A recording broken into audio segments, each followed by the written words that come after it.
बात रखी थी। जैसे उस समय हमारे देश जिस समय ज्योतिबा फुले जी का संघर्ष हुआ, बाबा साहब डॉक्टर भीमराव अम्बेडकर जी का हुँ, संघर्ष हुआ, बाबा गुरु घासीदास जी का संघर्ष हुआ, उनके बेटे राजा गुरु बालक दास जी का संघर्ष हुआ। उस समय हुँ, ब्रिटिश गवर्नमेंट के अधीन थी हमारी देश। तो हुँ, ब्रिटिश गवर्नमेंट के पास ये इन लोगों की डिमांड थी हमारे भोजन महापुरुषों की हुँ, कि हमको हमारी संख्या के अनुपात में हमारी योग्यता दिखाने का अवसर प्रदान किया जाए, मतलब हुँ, हमको प्रतिनिधित्व दिया जाए और यहीं से फिर प्रतिनिधित्व कितना दिया जाना चाहिए, ये फिर आरक्षण का कॉन्सेप्ट आया है कि हमारी जितनी जनसंख्या है, उतनी प्रतिशत मात्रा में हमारे लिए जगह आरक्षित होनी चाहिए। एक-दूसरे के बीच में ये जो ज़हर बोने का काम भी अ, उठ रहा है, ये हमको महसूस हो रहा है कि ये जाति इसका हिस्सा खा रही है, ये जाति इसका हिस्सा खा रही है, हुँ, जबकि ऐसा बिल्कुल नहीं है। हम हुँ, ये कहते हैं क्या सब क्लासिफ़िकेशन ही एक माध्यम है? ईवी चिन्नैया वाले मामले में सुप्रीम कोर्ट ने ही कहा था, हुँ। इतने वर्षों में ये जो अनुसूचित जाति, जनजाति कुछ जातियाँ पीछे छूट गई है, इसका कारण क्या है? फिलहाल हमको जो लगता है, अभी उप वर्गीकरण करने की स्थिति में अनुसूचित जाति, जनजाति समाज नहीं है।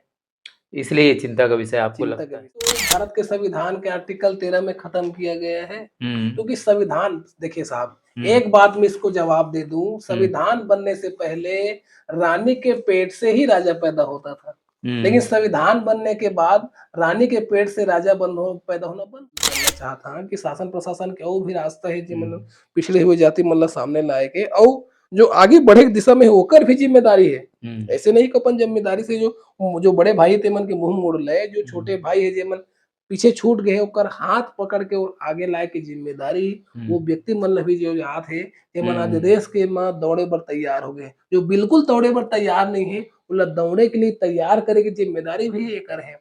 हुँ।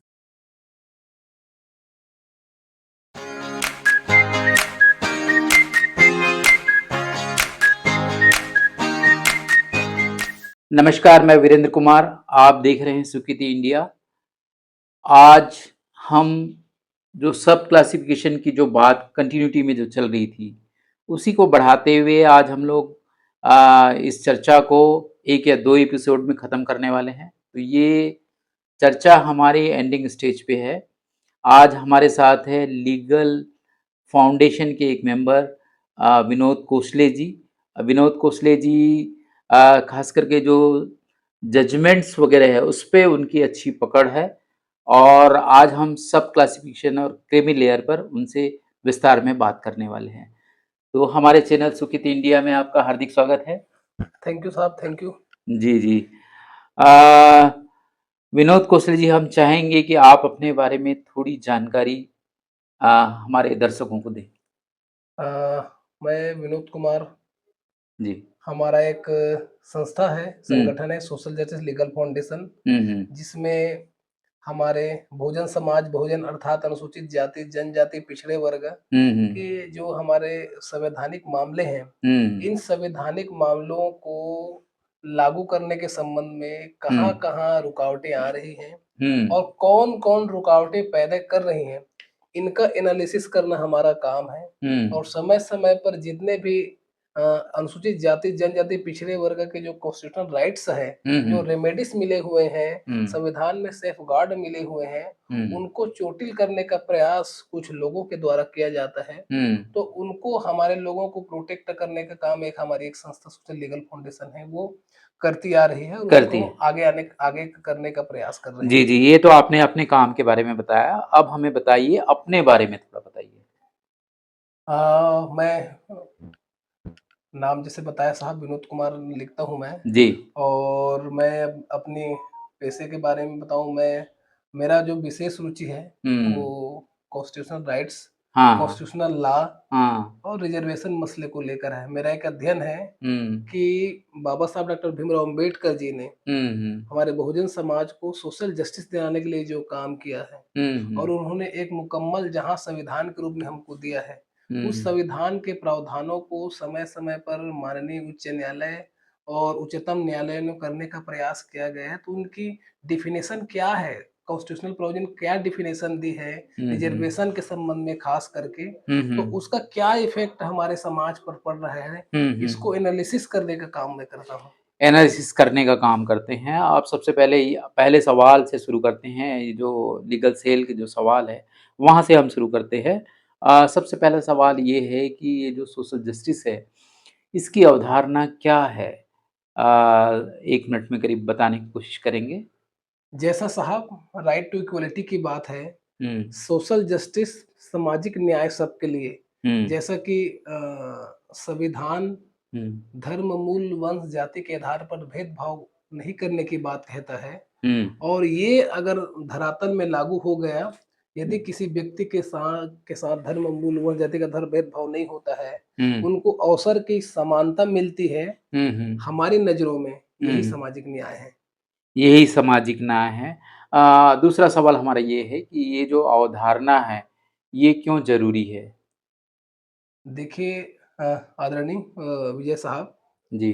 ये अवधारणा इसलिए ज़रूरी है क्योंकि इस अ, पूरे मानव समाज की बात करूँ, मानव समाज में कोई भी व्यक्ति जन्म लिया है, हुँ, उनको हुँ, जन्म लेने से लेकर उनको सर्वाइव करने के लिए जो भी आवश्यकताएँ होती है, उन हुँ, आवश्यकताओं की पूर्ति उनको होनी चाहिए। हुँ, और ये इनका ज़िम्मा कुछ संस्थाओं को है, गवर्नमेंट को है, सरकारों को है, और हुँ। यही इनकी अवधारणा मैं मानता हूँ।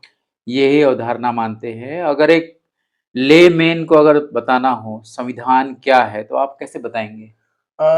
संविधान एक एक व्यवस्था है हुँ, कि भई हम किसी देश को कैसे गवर्न करें, हुँ, उनको लोगों को कैसे हम उस बॉडी का एक जो रिफ्रेम है उसको कैसे लोगों तक पहुँचा पाएँ, और हुँ, सबको इक्वालिटी कैसे मिलती है, कैसे स्थापित हो पाती है, ये हुँ। संविधान। इसमें एक टर्मिनल आ जाती है लीगल और इल्लीगल।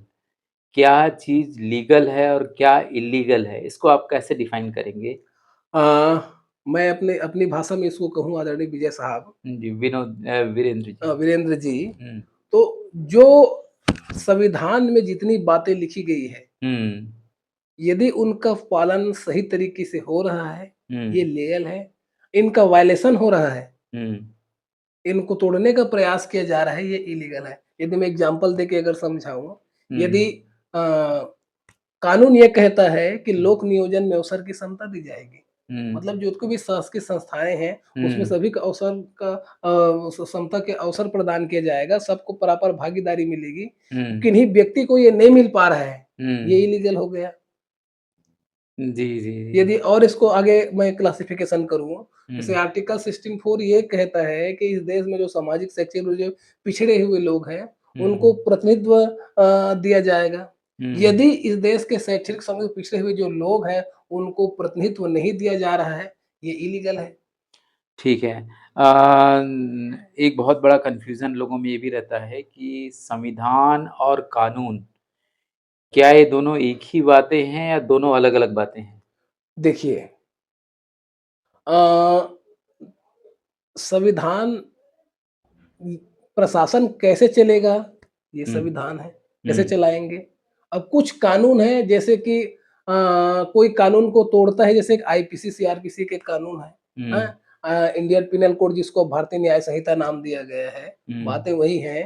तो कुछ जैसे मान ले जाए हम कहा जाए हमको ट्रैफिक रूल है एक हमारा, एक आइडेंटिटी है ट्रैफिक रूल की, हमको ट्रैफिक पालन करना है, ठीक है? ट्रैफिक हुँ, का पालन नहीं कर पा रहे हैं, मतलब है कि हम कानून को तोड़ रहे हैं। हुँ, है ना?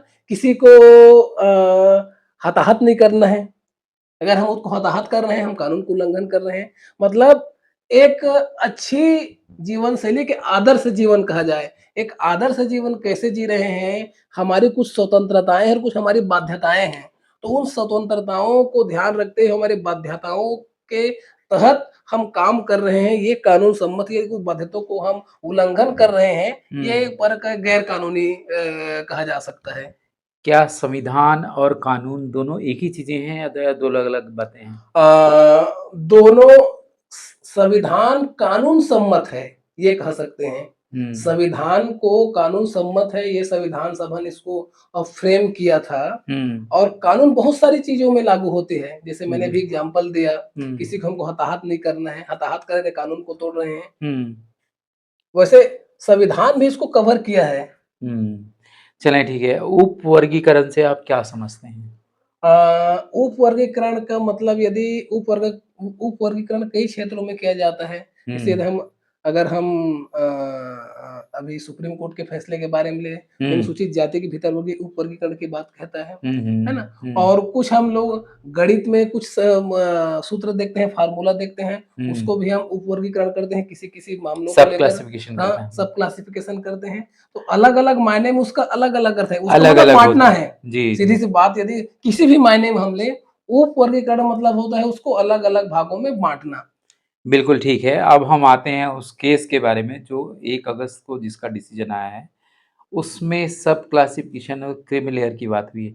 तो क्रीमी लेयर की बात तो हम बाद में करेंगे, पहले हम ये बात करेंगे कि ये जो वर्गीकरण, उप वर्गीकरण का जो मामला है, उसको आप अगर थोड़े से 30 सेकंड में अगर बताना हो, तो आप कैसे बताएंगे?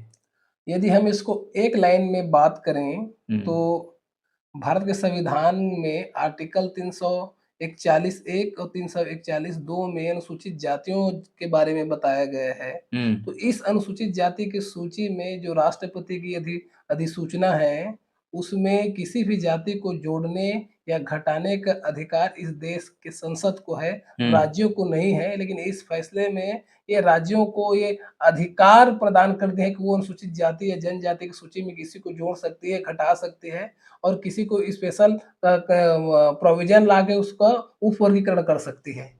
उप वर्गीकरण कर सकती है। हमारा अगला सवाल ये हो गया कि कोर्ट ने सब क्लासिफिकेशन के बारे में क्या निर्णय दिया है? अ, दविंदर सिंह बनाम पंजाब हम्म राज्य वाले मामले में 1 अगस्त 2024 को फैसला आया है। हम्म उसमें 7 जजों की बेंच की ओर से 6-1 से ये बहुमत से फैसला दिया है हाँ कि राज्य, मामला पंजाब स्टेट को लेकर था। पंजाब हम्म स्टेट वहाँ के शेड्यूल कास्ट की सूची में मजहबी सिख और वाल्मीकि समुदाय के लिए पृथक रिजर्वेशन का व्यवस्था किया था वर्गीकरण करके। तो हम्म इस फैसले में 6 जजों की बेंच की ओर से जस्टिस डी वाई चंद्रचूड़ ने ये फैसला लिखा है कि आर्टिकल 341 किसी भी तरीके से वर्गीकरण को रोकता नहीं है। ये हम्म मेजर पॉइंट है।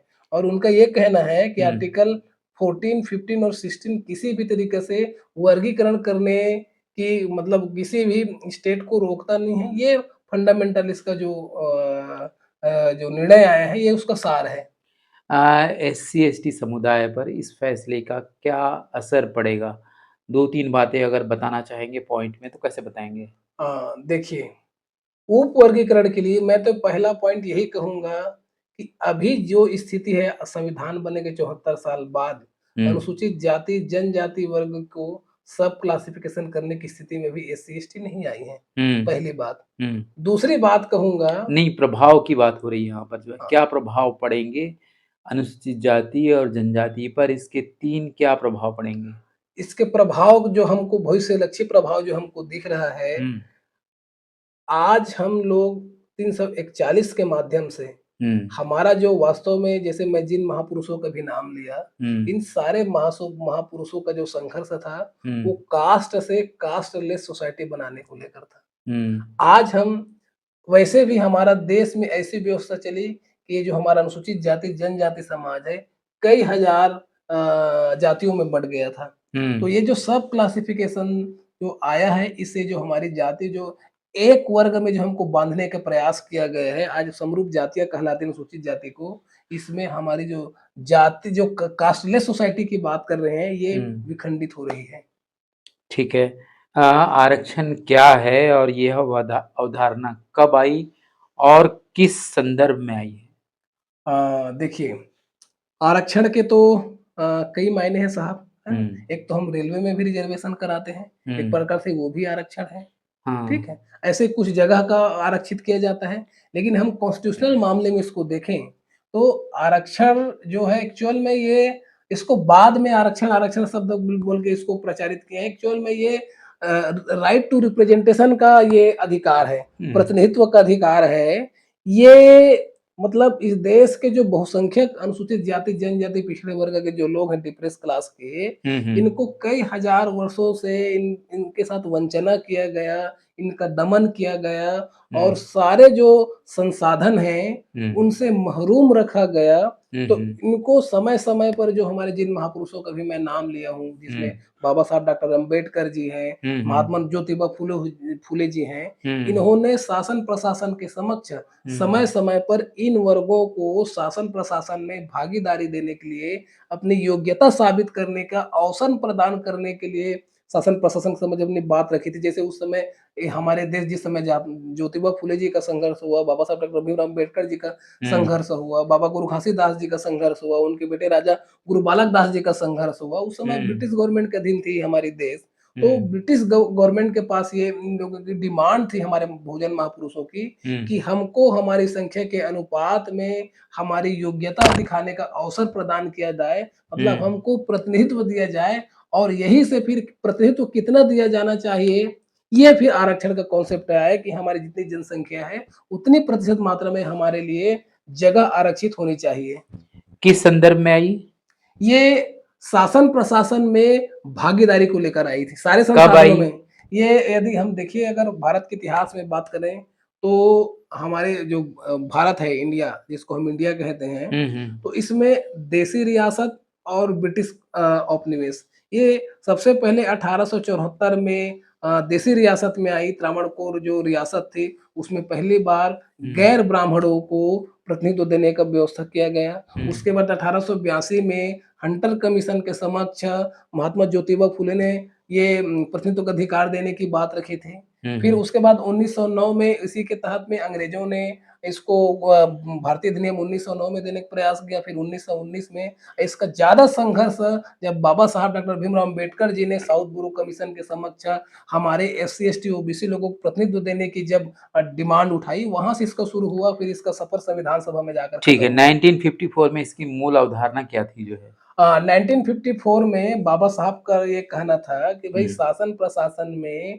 हमारी भागीदारी सुनिश्चित हो हम्म और जितने भी शासकीय संस्थाएँ हैं, उन हम्म सब में हमको अपनी योग्यता दिखाने का अवसर मिले।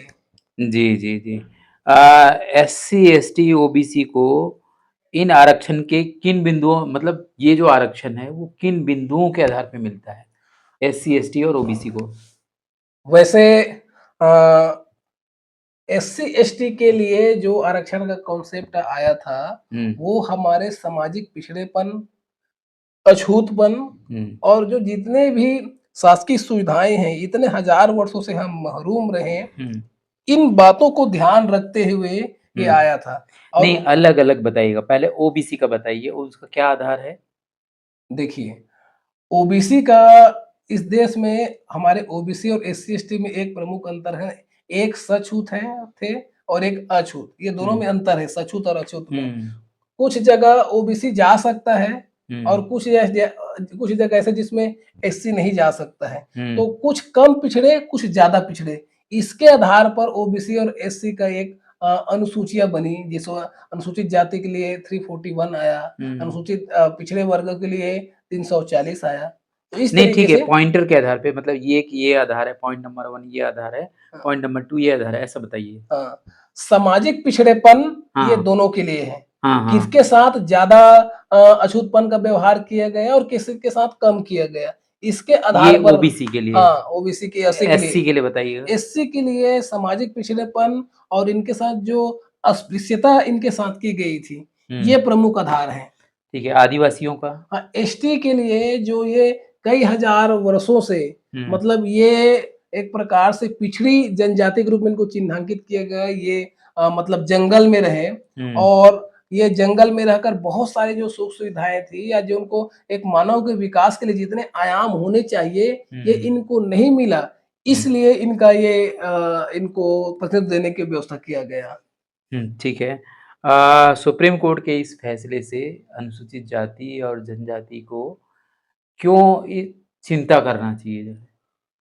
देखिए, चिंता करने का कारण ये है, मैंने जैसे बताया कि हुँ, एक तो हमारे जो अनुसूचित जाति, जनजाति वर्ग है, हुँ, जो एक कम से कम एक समरूप जाति के रूप में आप एक अनुसूची में आप सूचीबद्ध हैं। हुँ, हुँ, एक तो हम ये अलगाव हो सकता है। हुँ, दूसरा, एक-दूसरे के बीच में ये जो ज़हर बोने का काम भी अ, उठ रहा है, ये हमको महसूस हो रहा है कि ये जाति इसका हिस्सा खा रही है, ये जाति इसका हिस्सा खा रही है, हुँ, जबकि ऐसा बिल्कुल नहीं है। हम ये कहते हैं क्या सब क्लासिफिकेशन ही एक माध्यम है? ईवी चिन्नैया वाले मामले में सुप्रीम कोर्ट ने ही कहा था, इतने वर्षों में ये जो अनुसूचित जाति जनजाति कुछ जातियां पीछे छूट गई है, इसका कारण क्या है? क्या इनके लिए स्पेशल ट्रीटमेंट नहीं लाया जा सकता था? तो हम ये कहते हैं कि भाई आर्टिकल 38 पैरा 2 आर्टिकल 46 के तहत अनुसूचित जनजाति के लिए विशेष सब प्लान लाया गया था। तो भाई हम जो भी शासन प्रशासन में जो शासन सत्ता में जो लोग बैठे हुए हैं, ये जो मुख्य धारा से जो छूट गए अनुसूचित जाति जनजाति जिसके लिए आप सब क्लासिफिकेशन की बात करते हैं, इनके लिए सारी शिक्षा की व्यवस्था, इनके बच्चों की पूरी एजुकेशन, इनको मुख्य धारा में जोड़ने के लिए आप सारे एससीपी, टीएसपी बजट के पैसे को लगा दीजिए। 10 साल 15 साल उनको गोद लीजिए, वो खुद रेस में दौड़ने के लायक हो जाएँगे। जब पूरे अनुसूचित जाति जनजाति के वो लोग रेस में दौड़ने के लायक हो जाएँगे, उस स्थिति में आप उपवर्गीकरण कीजिए। अभी फिलहाल हमको जो लगता है, अभी उपवर्गीकरण करने की स्थिति में अनुसूचित जाति जनजाति समाज नहीं है। इसलिए ये चिंता का विषय आपको चिंता लगता का है। विषय है। अच्छा, ये बताइए कि आरक्षण की वजह से नॉर्थ, साउथ, ईस्ट, वेस्ट में कौन-सी जातियाँ जो है वो एम्पावर हुई? एम्पावरमेंट की बात की आदरणीय वीरेंद्र साहब, हुँ, हुँ। तो जिसकी संख्या ज़्यादा है वास्तव में, हुँ, जो हालाँकि हम जाति में विश्वास नहीं करते, हुँ, लेकिन जातियाँ बनाई गई हैं और उसको आज तक हम ढो रहे हैं। तो हुँ। जिस जाति की संख्या ज़्यादा है, वो एम्पावरमेंट होने का थोड़ी-सी प्रयास की है। जैसे नहीं, हम आरक्षण की वजह से कौन-कौन सी ऐसी जातियाँ, जैसे बहुत सारी जातियाँ हैं ना, तो हाँ। अभी जैसे इस फैसले में कहा गया कि ये जातियाँ जो है ये ज़्यादा उभर के आई है जो है, तो वैसे इनकी ये जो बातें हैं हमको तो इर्रेलेवेंट लगती है आदरणीय हुँ, वीरेंद्र जी। हुँ। कोई स्पेसिफाइड डाटा अभी तक तो नहीं आए हैं। पर हम विज़िबल कौन-सी जातियाँ हैं? अगर हम फैक्ट डाटा की बात कहें तो ये बेसिर पैर की बातें होगी। विज़िबिलिटी की बात करें। हाँ, ये जो दिखते हैं देखिए जो जातियाँ ज़्यादा से जैसे महाराष्ट्र में महार दिखता है, हुँ, हुँ, छत्तीसगढ़ में एससी में सतनामी दिखता है, आदिवासी में गोंड समुदाय दिखता है, हुँ, उत्तर प्रदेश के बारे में दिखते हैं जाटव दिखता है, हुँ। हरियाणा में जाटव दिखता है, तो भाई जिस जाति की संख्या ज़्यादा है, वो ज़्यादा दिखेंगे ही। बंगाल में, बंगाल में नमोशूद्र हैं। ठीक है, और तेलंगाना में? तेलंगाना की जाति को मैं स्पेशल नहीं बता पाऊँगा क्योंकि जी। जो दक्षिण भारत की जो स्टेट है उसमें क्या-क्या जातियाँ हैं। तो तमिलनाडु हाँ, में? तमिलनाडु में अरुंधतिया जाति को अलग करने का प्रयास किया गया है। तो हुँ, हम मैदानी क्षेत्रों के जो हमारे जो मध्य भारत की जो स्टेट है, हुँ। उनमें स्टेट में हमारा विशेष नज़र रहता है। जी। जस्टिस बेला त्रिवेदी जो है, किन 2-3 बात जो उसमें जो प्रमुख रूप से जिसके आधार पर पे बेला त्रिवेदी जी ने इस जजमेंट के फ़ेवर में नहीं दिया है? 2-3 पॉइंटर के रूप में बताएँगे? जैसे जस्टिस बेला एम त्रिवेदी के 86 पेज को जजमेंट में हमने अध्ययन हाँ, किया। हाँ। जैसे जो मेजॉरिटी है 6 हाँ, हाँ। जजों की बेंच की ओर से, हुँ, जिसमें हुँ। जस्टिस डी वाई चंद्रचूड़ ने जो रखा कि अनुसूचित जाति हुँ। के अंतर्गत जो आर्टिकल 341 है सब क्लासिफिकेशन करने से नहीं रोकता है। हुँ, हुँ, ठीक? हुँ, हुँ, हुँ। इसमें बेला एम त्रिवेदी जी का कहना है कि हुँ, अनुसूचित जाति जनजाति वर्ग राष्ट्रपति द्वारा अधिसूचित जाति है हुँ, हुँ। और इसमें उपवर्गीकरण करना राष्ट्रपति अधिसूचना के साथ छेड़छाड़ करना है और हुँ, संसद के अधिकारों का एक प्रकार से अतिक्रमण करना है, एक बात। हुँ, दूसरी बात हुँ, क्रीमी लेयर को लेकर जो जस्टिस गवई जी ने जो क्रिमिनल की सिफारिश की है, उनके संबंध में इन्होंने 9 जजों की बेंच का हवाला दिया है जस्टिस बेला एम त्रिवेदी ने कि हुँ, इंदिरा साहनी केस वाले मामले में जस्टिस जीवन रेड्डी ने कहा है 725 और 795 पेज का उदाहरण दिया है हुँ, कि हुँ, क्रीमी लेयर जो टेस्ट है वो ओबीसी के लिए है, एससी एसटी के लिए लागू नहीं होगा और ये सामाजिक पिछड़ेपन की परीक्षण की जरूरत की बात को लेकर कहा है। केंद्र साहनी केस में ही ये कहा है कि हुँ, अनुसूचित जाति जनजाति वर्ग का जो सामाजिक पिछड़ेपन की जो आवश्यकता है ये हुँ, नहीं है क्योंकि ये ऑलरेडी पिछड़ी हुई जातियां हैं। हुँ, तो इस तरीके से जस्टिस बेला एम त्रिवेदी मैम ने वो हुँ। जो सब क्लासिफिकेशन और क्रीमी लेयर के संबंध में अपना ये 9 जजों की न्याय दृष्टांत पेश किए हैं। अच्छा, जस्टिस मित्तल जी ने भी अपने जजमेंट में बहुत सारी चीज़ें लिखी है, जिस पर काफ़ी चर्चा है। उसमें से कुछ तो ये है कि एक जनरेशन को उसका फ़ायदा मिलना चाहिए। ये जो रिज़र्वेशन का जो आधार है वो इकोनॉमिक होना चाहिए, इकोनॉमिक क्राइटेरिया होना चाहिए। कास्ट बेस्ड रिज़र्वेशन को ये जो है प्रमोट करता है ना? और reservation has to be withdrawn altogether in the interest of the efficiency यानी एफिशिएंसी बनाने के लिए हमको ये रिजर्वेशन को क्या करना चाहिए, विड्रॉ करना इंडिया में चाहिए। कास्ट सिस्टम थी नहीं, वर्ण सिस्टम थी। हाँ, इस वर्ण सिस्टम को ही तो भारत के संविधान के आर्टिकल 13 में खत्म किया गया है। क्योंकि संविधान, देखिए साहब, एक बात में इसको जवाब दे दूं, संविधान बनने से पहले रानी के पेट से ही राजा पैदा होता था, लेकिन संविधान बनने के बाद रानी के पेट से राजा पैदा होना बंद हो गया। क्योंकि इस देश की जो वर्ण व्यवस्था थी, हमको उसको आलोचना करने में भी कोई गुरेज नहीं है। वर्ण व्यवस्था में मतलब जो 4 जो व्यवस्था थी कि ब्राह्मण, वैश्य, क्षत्रिय, शूद्र, और जो खास करके जो अति शूद्र है, जो उसके श्रेणी में आते नहीं थे, है ना, तो इनके जो व्यवस्था थी, इस व्यवस्था में सामाजिक न्याय कहीं पर नहीं था। एक गलती के लिए इस वर्ण व्यवस्था के आधार पर सजा निर्धारित होता था। यदि उसी गलती को कोई अगर शूद्र समुदाय का व्यक्ति कर लेता था, तो उसके लिए घोर दंड का प्रावधान था।